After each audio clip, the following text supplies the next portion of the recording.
The Mystery of the Crimson Rose. Chapter 1. The Unexpected Invitation. Rosewood Hall stood grand and imposing amidst the sprawling English countryside, its ancient stone walls draped in ivy and surrounded by meticulously tended rose gardens. The manor had an air of mystery and charm, its history as rich and varied as the vibrant blooms that adorned its grounds.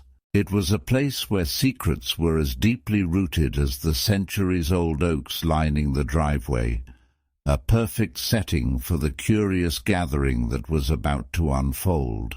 Miss Eliza Merryweather sat in her cosy cottage, her cat purring contentedly at her feet, when the invitation arrived.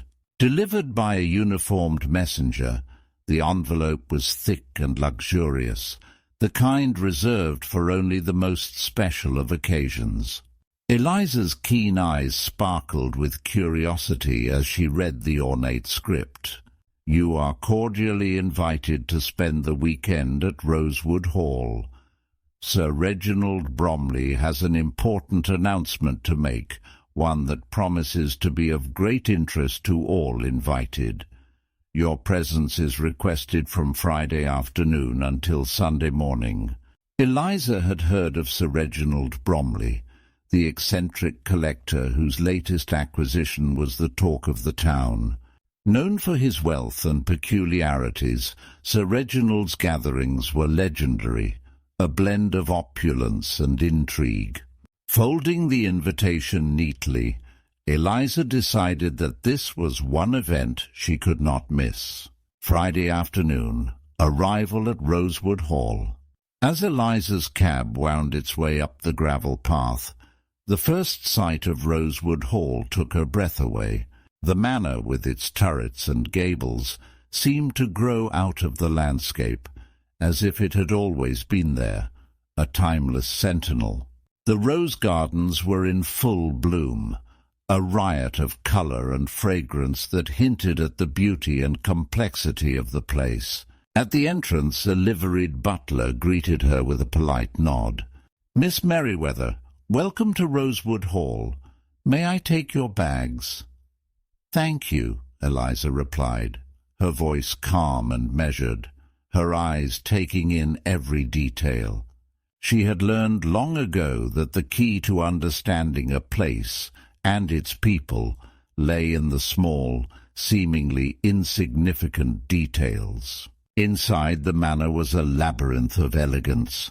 The grand foyer, with its marble floors and sweeping staircase, spoke of old money and long-held traditions.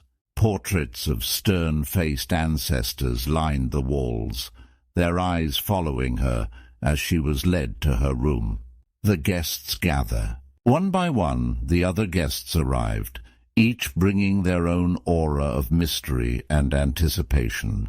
Lady Evangeline Whitmore was the first to join Eliza in the drawing-room. Tall and striking, with a cascade of dark curls and an air of effortless grace, Evangeline was every bit the glamorous widow. Her past was the subject of much speculation, whispers of scandal and intrigue following her wherever she went. Next came Mr. Arthur Pembroke, his demeanour as nervous as the creased suit he wore. A financier facing financial ruin, his invitation to Rosewood Hall was either a lifeline or a noose, depending on Sir Reginald's announcement. Dr. Charles Linton arrived with an air of quiet confidence. A respected physician, his connection to Sir Reginald was unclear, but his presence suggested that the announcement had a significance that reached beyond mere social pleasantries. Miss Margaret Maggie Blackwell, the ambitious journalist, was not one to miss such an event. With her notebook tucked under her arm and a determined glint in her eye, she was ready to seize any opportunity that might present itself. Colonel James Harrington was the last to arrive, his stern demeanour and military bearing adding an element of gravity to the gathering. His past, filled with battles and command, contrasted sharply with the genteel surroundings of Rosewood Hall. Alice, the maid, flitted about the edges of the scene, her quiet presence almost invisible. She was the observer, the silent witness to the unfolding drama, harbouring her own secret, a tender and unspoken crush on the troubled Mr. Pembroke.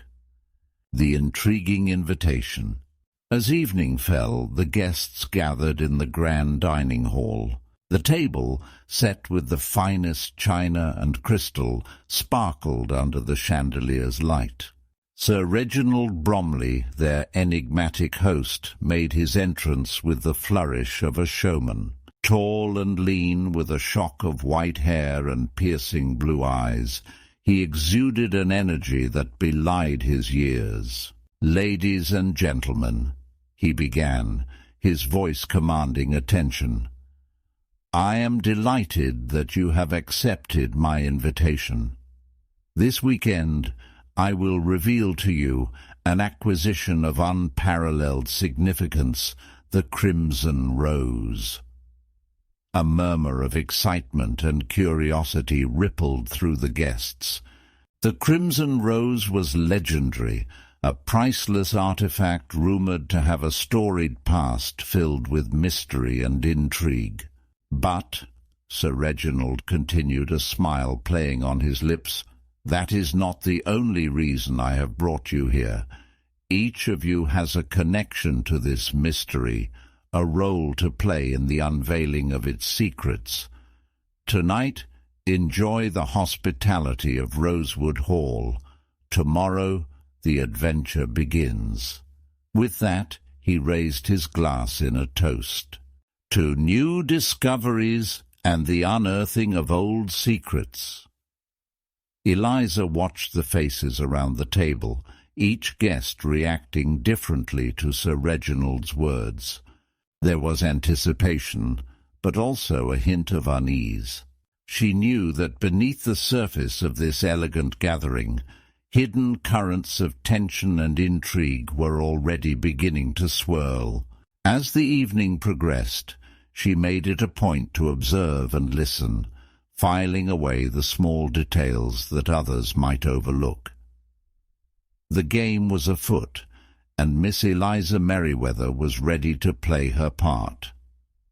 Chapter 2. The Gathering Storm.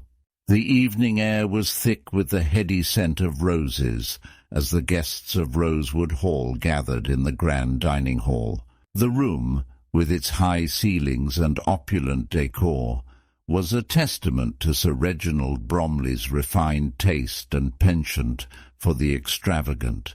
Crystal chandeliers cast a warm glow over the table, which was laden with an array of delicacies that hinted at the lavish weekend ahead. The arrival and settling in. Miss Eliza Merryweather was among the first to arrive, her sharp eyes missing nothing as she took in the scene.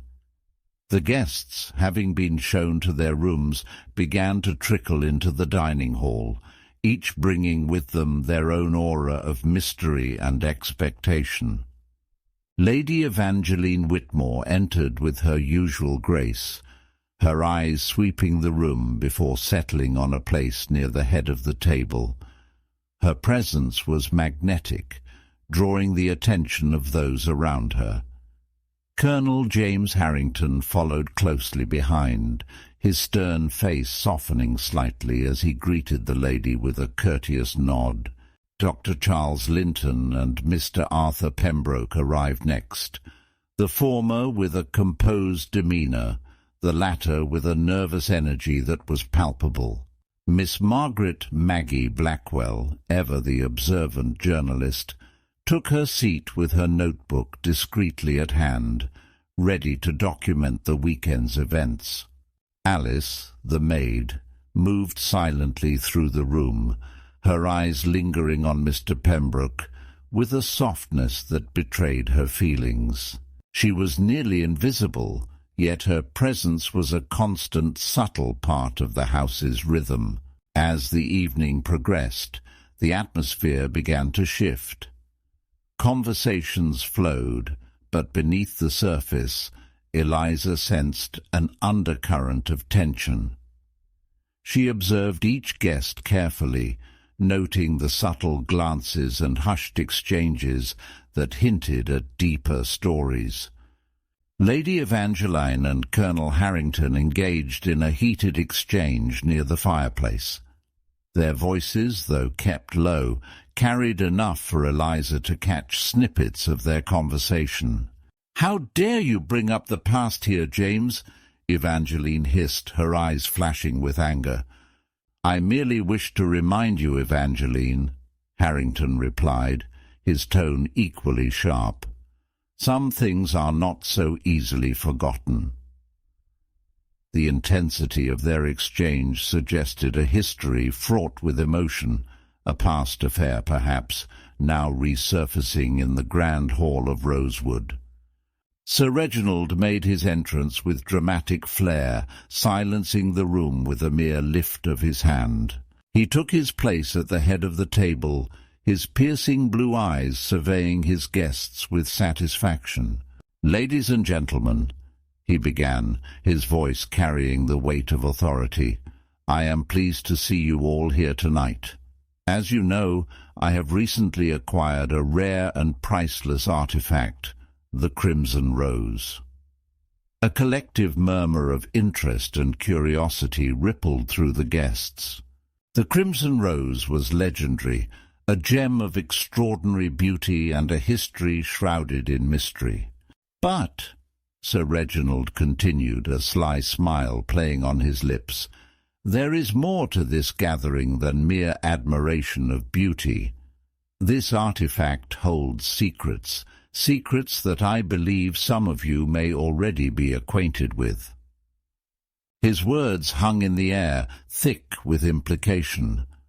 The guests exchanged uneasy glances, each wondering what role they played in Sir Reginald's enigmatic statement. Later that evening, as the guests mingled in the rose gardens, Eliza noticed Mr. Pembroke slipping away from the group. His furtive glances and hurried steps aroused her curiosity. She decided to follow him discreetly, her instincts telling her that something was amiss. Pembroke made his way to Sir Reginald's private study, a room strictly off-limits to the guests. He fumbled with the door, glancing over his shoulder before slipping inside. Eliza watched from a shadowed corner, her mind racing with possibilities. Moments later, Maggie Blackwell appeared, her sharp journalistic instincts having led her to the same spot. She watched through the study's keyhole, her eyes widening as she caught sight of Pembroke rifling through Sir Reginald's papers. "Mr. Pembroke," she called softly but firmly, stepping into the room. "What are you doing in here?" Pembroke froze, his face flushing with guilt and fear. I was just looking for some information. It's not what it seems." Maggie's keen eyes missed nothing. "I think Sir Reginald would be very interested to know what you're up to." Observations and speculations. Back in the dining hall, Eliza reflected on the evening's events.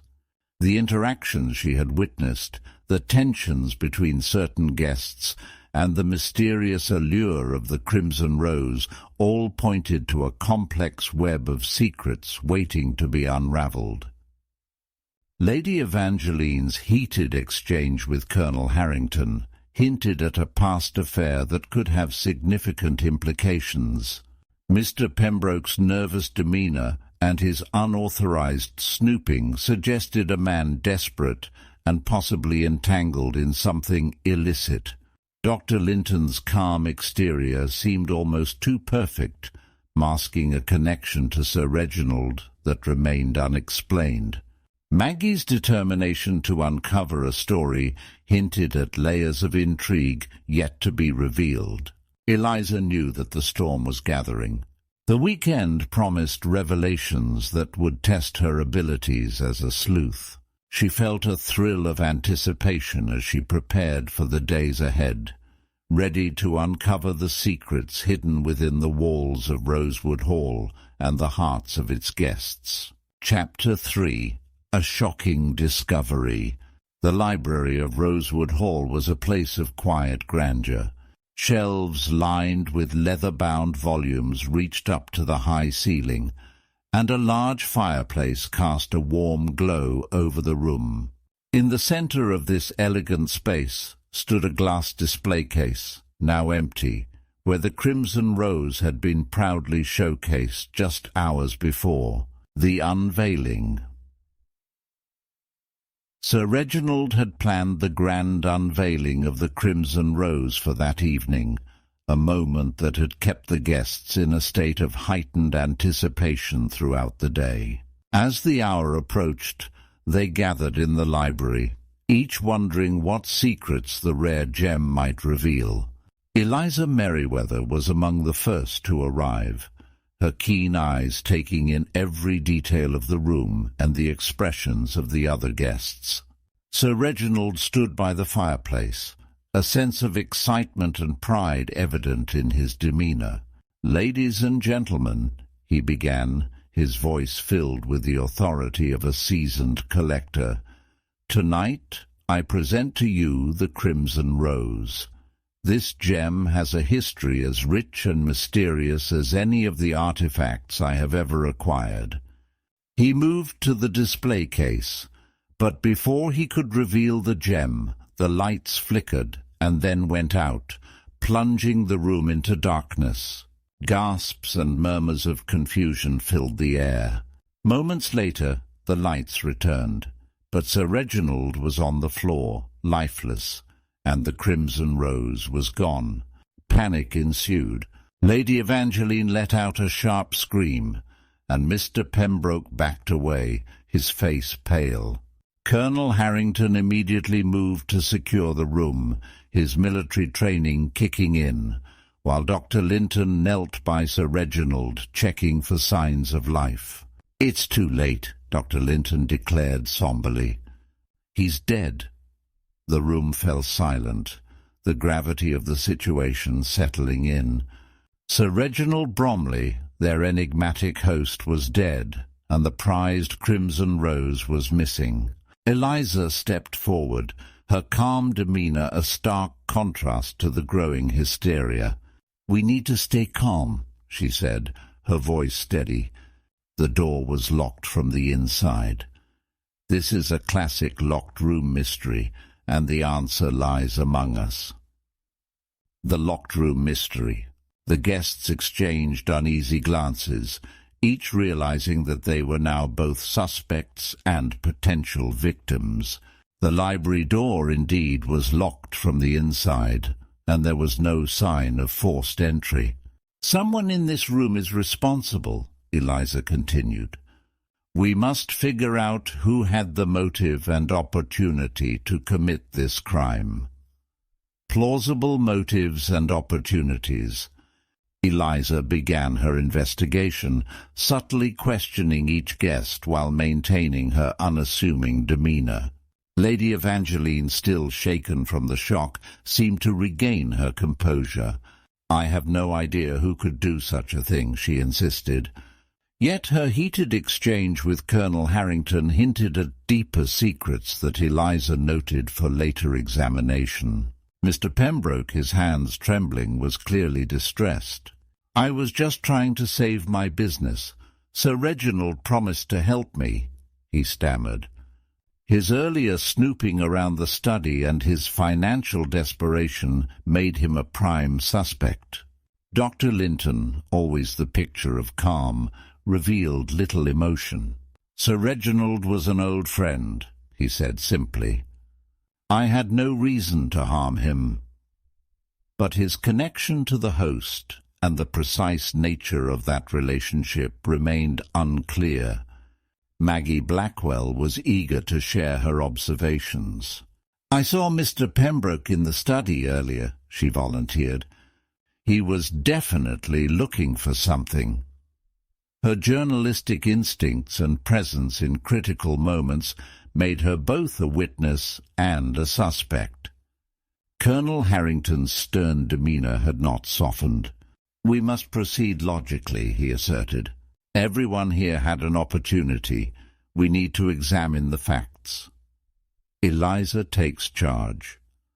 Eliza knew that the key to solving the mystery lay in the details. She asked the guests to recount their movements and interactions leading up to the blackout. Each account, filled with nervous pauses and glances, added pieces to the puzzle. As she pieced together the timeline, Eliza noted discrepancies and oddities in their stories. The tension between Lady Evangeline and Colonel Harrington, Mr. Pembroke's desperation, Dr. Linton's hidden connection, and Maggie's ambitious curiosity all provided motives and opportunities. A critical observation. While examining the display case, Eliza noticed a small, nearly invisible latch on its side. It was a clever mechanism, designed to be opened only if one knew where to press. The discovery suggested that the theft was premeditated by someone with intimate knowledge of the case. Eliza's mind raced as she considered the possibilities. The locked room, the planned blackout, the intricate latch-all pointed to a meticulously planned crime. Realizing the need for professional assistance, Eliza suggested, "We must contact the authorities immediately. This crime is beyond the scope of our group, and an expert's insight will be invaluable."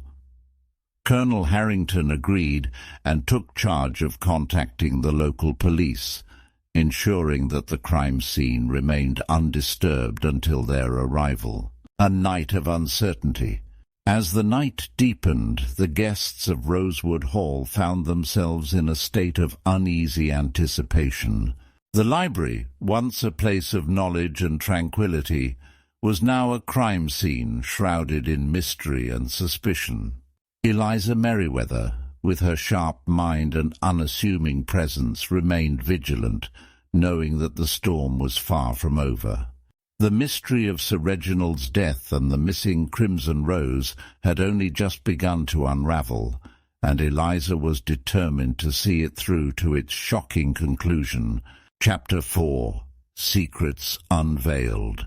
Rosewood Hall, now shrouded in a tense silence, felt more like a labyrinth of secrets than a stately manor. Miss Eliza Merryweather, determined to untangle the web of lies and deceit, moved through the halls with purpose. The shock of Sir Reginald's death and the theft of the Crimson Rose had shaken the guests, but Eliza knew that amidst their fear and confusion lay the truths she needed to uncover. Lady Evangeline's hidden past. Eliza began her inquiries with Lady Evangeline, who had retreated to her luxurious suite. The room was a reflection of its occupant, elegant and carefully arranged. Lady Evangeline, however, seemed less composed than her surroundings suggested. "Lady Evangeline," Eliza began gently, "I understand that this is a difficult time, but I must ask you a few questions." The lady nodded, her eyes wary. "What do you wish to know, Miss Merryweather?" "Your relationship with Sir Reginald. It seemed complicated." Evangeline's mask of composure slipped slightly. "We were friends, old friends." "I see," Eliza replied, noting the hesitation in her voice. "And Colonel Harrington, your exchange earlier suggested a history." Evangeline sighed, her shoulders sagging. "James and we were once involved, years ago, before my marriage. It ended badly." Eliza's eyes sharpened. "And your connection to the Crimson Rose?" The lady's eyes flickered with something akin to fear. "I knew it had a dark history, but I never expected—" "Miss Merryweather, I was once involved with a man, a jewel thief. He used me to get close to valuable artifacts. Sir Reginald knew of my past. yet he still trusted me. Eliza thanked her and left, her mind racing with this new revelation. Lady Evangeline's connection to a notorious jewel thief added a dangerous element to the already complex situation. Mr. Pembroke's desperation. Next, Eliza sought out Mr. Pembroke, who had taken refuge in the study. The room, filled with Sir Reginald's collected artifacts, now seemed a place of refuge and fear for the troubled financier. "Mr. Pembroke," Eliza said softly, "I need to understand your financial dealings with Sir Reginald." Pembroke looked up, his eyes hollow. "He was going to help me. My business, it's failing. I needed the money." "Were you embezzling funds?" Eliza asked directly, her tone leaving no room for evasion. Pembroke swallowed hard. I made some bad decisions. Borrowed money that wasn't mine to use. Sir Reginald knew, but he offered to help me, provided I could retrieve some documents for him." "What kind of documents?" "Historical records related to his collection." I didn't ask many questions. I was desperate. Eliza noted the fear and regret in Pembroke's voice. His desperation made him a potential suspect, but it also painted him as a man cornered by his own mistakes. Dr. Linton's past scandal. Dr. Charles Linton was in his room, seemingly calm, but Eliza sensed a guardedness about him. She approached him with caution. "Dr. Linton," she began, "your connection to Sir Reginald runs deep, doesn't it?" Linton's expression remained neutral. "We were old friends, yes." But there was something more, wasn't there? A past scandal involving a surgery. Linton's composure cracked. "I was a surgeon once. There was a patient, a wealthy man. I made a mistake, and he died. His family ruined my career. Sir Reginald stood by me. He knew my secrets and still called me his friend." Eliza nodded, understanding the weight of Linton's past. "And the Crimson Rose? Did Sir Reginald confide in you about it?" Linton shook his head. "He mentioned it, but only in passing. I knew it was valuable, but he kept its secrets close." Maggie's real motive. Miss Margaret Maggie Blackwell was not as hard to find. She was in the library, her notebook open, scribbling furiously. Eliza approached her with curiosity. "Maggie, why are you really here?" Eliza asked, her tone probing yet kind. Maggie looked up, her eyes filled with determination. "I'm a journalist, Miss Merriweather. I'm here for a story. Yes, but not just any story. Sir Reginald was linked to a historical theft, the disappearance of the Blackwood sapphire." Eliza raised an eyebrow. "And you think the Crimson Rose is connected?" Maggie nodded. "I do. I believe Sir Reginald was part of a larger network of collectors who dealt in stolen artifacts. I was hoping to uncover proof." Eliza admired Maggie's tenacity, but knew it also made her a target for those with secrets to protect. Colonel Harrington's knowledge. Finally, Eliza found Colonel James Harrington in the drawing-room, staring into the fire. His stern demeanour seemed to soften as she approached. "Colonel Harrington," Eliza began, "you know more about Sir Reginald's past than anyone here, don't you?" Harrington nodded slowly. "We served together many years ago. He was a brilliant strategist, but his interests always lay elsewhere in artifacts and history." "And the Crimson Rose?" Harrington's eyes narrowed. "It has a bloody history, Miss Merriweather. It was once owned by a warlord in India, stolen during a battle.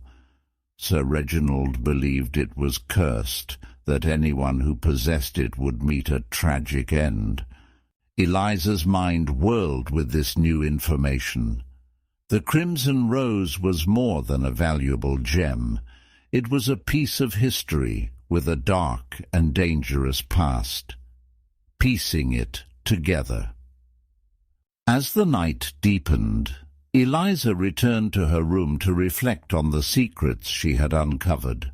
Lady Evangeline's past with a jewel thief, Mr. Pembroke's financial ruin, Dr. Linton's botched surgery, Maggie's investigation into historical theft, and Colonel Harrington's knowledge of the gem's origins. All these pieces formed a complex puzzle. Eliza knew that each guest had a motive and an opportunity to commit the crime. The challenge now was to determine who had the most to gain from Sir Reginald's death and the theft of the Crimson Rose. The storm of secrets was beginning to clear, but the path to the truth was still shrouded in mystery. Chapter 5. The Clever Confrontation. The drawing-room of Rosewood Hall, with its rich tapestries and imposing fireplace, was filled with an air of palpable tension. The guests sat in a semicircle, their faces reflecting a mixture of anxiety, curiosity, and unease. At the centre stood Miss Eliza Merryweather, calm and composed, ready to unravel the mystery that had gripped them all. Setting the scene. "Thank you all for coming," Eliza began, her voice steady.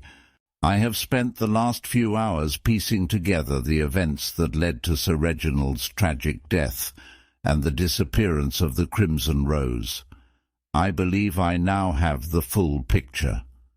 She paused, allowing her words to settle.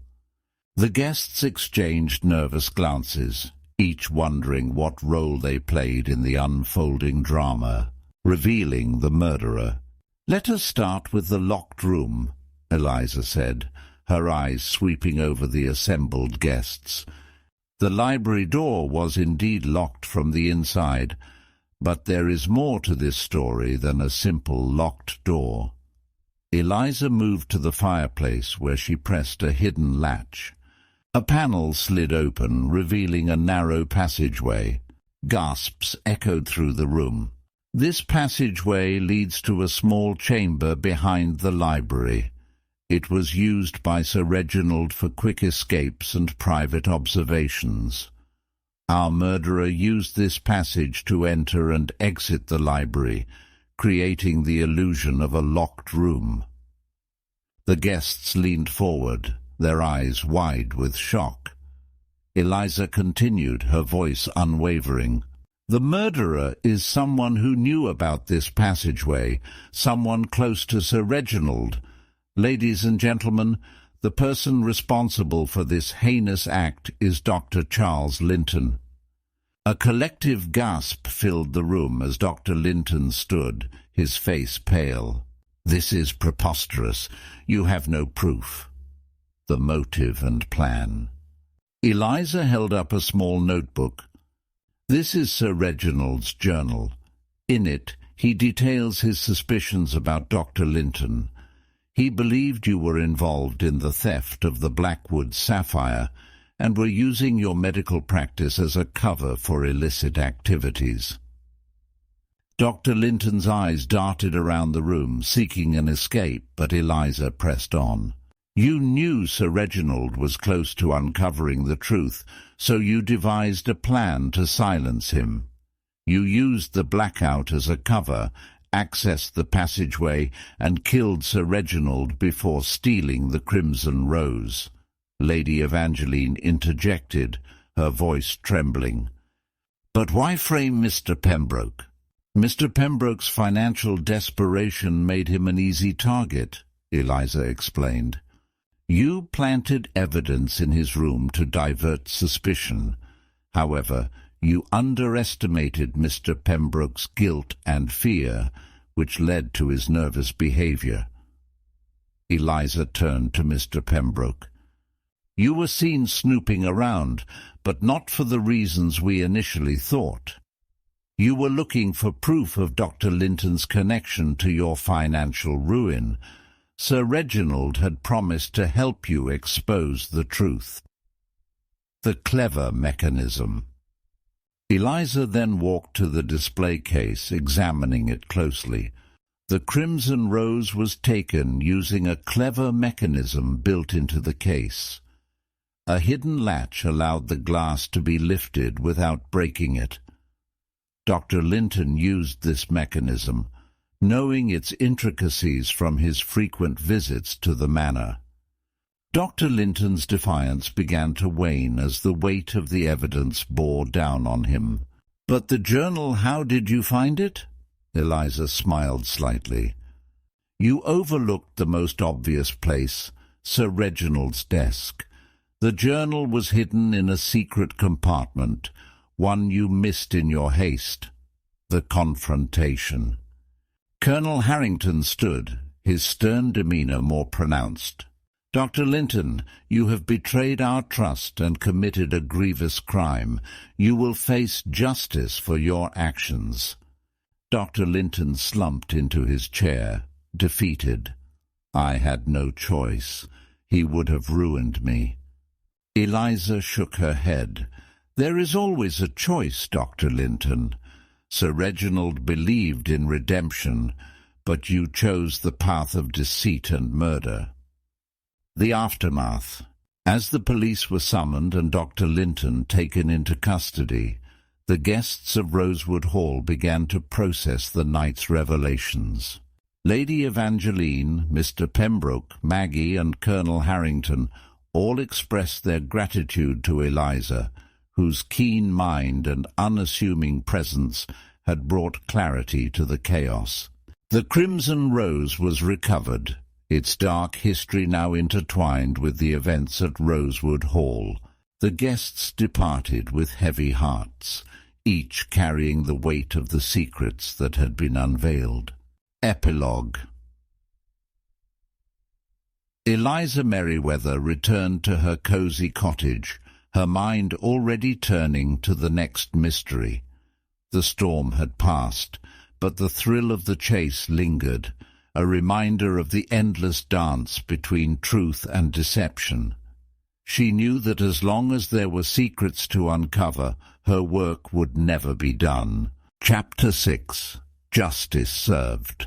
The dawn at Rosewood Hall was calm, a stark contrast to the turmoil of the previous night.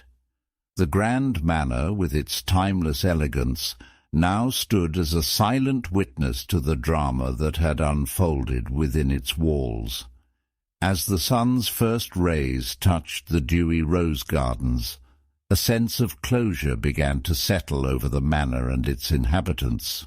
The arrival of the police brought a flurry of activity. Inspector Thompson, a seasoned detective with a keen eye for detail, took charge of the scene. Dr. Charles Linton, now handcuffed and under guard, sat in the drawing-room, his face a mask of resignation. "Dr. Linton," Inspector Thompson said sternly, "you are under arrest for the murder of Sir Reginald Bromley and the theft of the Crimson Rose. Anything you say can and will be used against you in a court of law." Linton's shoulders slumped further, the reality of his situation sinking in. The police carefully retrieved the Crimson Rose from its hidden location in Linton's quarters, ensuring its safe return to Sir Reginald's collection. Reflections and praises. The guests gathered once more in the drawing-room, their expressions a mix of relief and contemplation. Lady Evangeline was the first to speak, her voice filled with gratitude. "Miss Merryweather, your insight and determination have saved us all from further tragedy. I shudder to think what might have happened if Dr. Linton's plan had succeeded." Mr. Pembroke, visibly relieved, nodded in agreement. "Indeed, Miss Merryweather, Your ability to see through the deception and uncover the truth is nothing short of remarkable." Maggie, her notebook in hand, added with admiration, "You have given me a story far greater than I ever imagined, Miss Merriweather. Your work here will be remembered." Colonel Harrington, his stern demeanour softened, stepped forward. "You have honoured Sir Reginald's memory by bringing his killer to justice. On behalf of all of us, thank you." Tying up loose ends. With the immediate crisis over, the guests began to address their personal situations. Lady Evangeline, her connection to the jewel thief now exposed, decided to turn over a new leaf. "I will use this opportunity to start afresh," she said. "No more shadows of the past." Mr. Pembroke, with a renewed sense of hope, planned to rebuild his business on honest foundations. "Sir Reginald's legacy will live on through the work I do moving forward," he vowed. Dr. Linton, facing a grim future, was escorted to the police station. He would await trial, his career and reputation in tatters, a stark reminder of the consequences of one's choices. Maggie, ever the journalist, prepared to write the story of a lifetime. "This will be the scoop that defines my career," she said with determination. Colonel Harrington, reflecting on his own past, decided to honour Sir Reginald's memory by supporting initiatives to preserve historical artefacts. "We must learn from history, not repeat its mistakes," he mused. With the case resolved, Miss Eliza Merriweather prepared to leave Rosewood Hall. The guests, now friends forged through shared adversity, gathered to bid her farewell. Inspector Thompson shook her hand. "Your assistance was invaluable, Miss Merriweather. I hope we cross paths again under less dire circumstances." As she stepped out into the morning light, Eliza took a moment to admire the rose gardens, their beauty a reminder of life's enduring elegance. She felt a sense of satisfaction, knowing that justice had been served and the truth had prevailed. Epilogue. Back in her cosy cottage, Eliza Merriweather settled into her favourite chair, her cat curling up at her feet. She opened a book, but her mind wandered to the adventures yet to come. Her reputation as a brilliant sleuth was now firmly established, and she knew that wherever there were mysteries, her keen mind and unassuming demeanour would be there to unravel them. The letter from a distant acquaintance lay unopened on her desk, hinting at a new mystery. With a smile, Eliza picked it up, ready to embark on her next adventure, confident that her skills would once again bring light to the shadows of deceit. The gentle glow of the evening sun bathed Miss Eliza Merriweather's cosy cottage in a warm golden light. Nestled at the edge of a picturesque village, her home was a haven of tranquillity, filled with the comforting scent of lavender and the soft purring of her cat, Whiskers, who lounged contentedly by the hearth. Eliza herself was seated in her favourite armchair, a well-worn book resting in her lap as she savoured the rare quiet moments that followed the resolution of a perplexing case. The events at Rosewood Hall had left their mark, but they had also reaffirmed her love for the art of detection.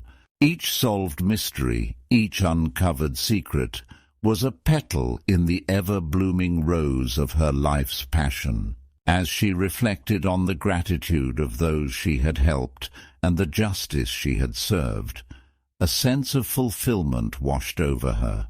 Her peaceful evening was gently interrupted by the soft knock at the door. Eliza rose, her curiosity piqued, and opened the door to find the village postman, Mr. Hawkins, holding out a letter with a knowing smile. "Another one for you, Miss Merriweather," he said, tipping his hat. "Seems like you're never far from a new adventure." Eliza returned his smile and took the letter, noting its heavy cream-coloured paper and the unfamiliar seal stamped in deep crimson wax. The postman bid her good night, and she returned to her armchair, the letter now lying on the small table beside her. She reached for her letter-opener, a delicate silver blade, and carefully broke the seal. Inside, the letter was written in an elegant, flowing script that spoke of refinement and mystery. "Dear Miss Merriweather, I hope this letter finds you well. Your reputation as a solver of the unsolvable has reached even the most distant of places, and it is in this regard that I seek your assistance. A matter of utmost delicacy and intrigue has arisen, one that I believe only someone of your talents can unravel.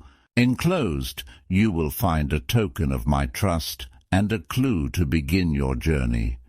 Should you accept, further instructions will follow. Time is of the essence, and discretion is paramount. Yours in anticipation." Enclosed with the letter was a small, intricately carved wooden box.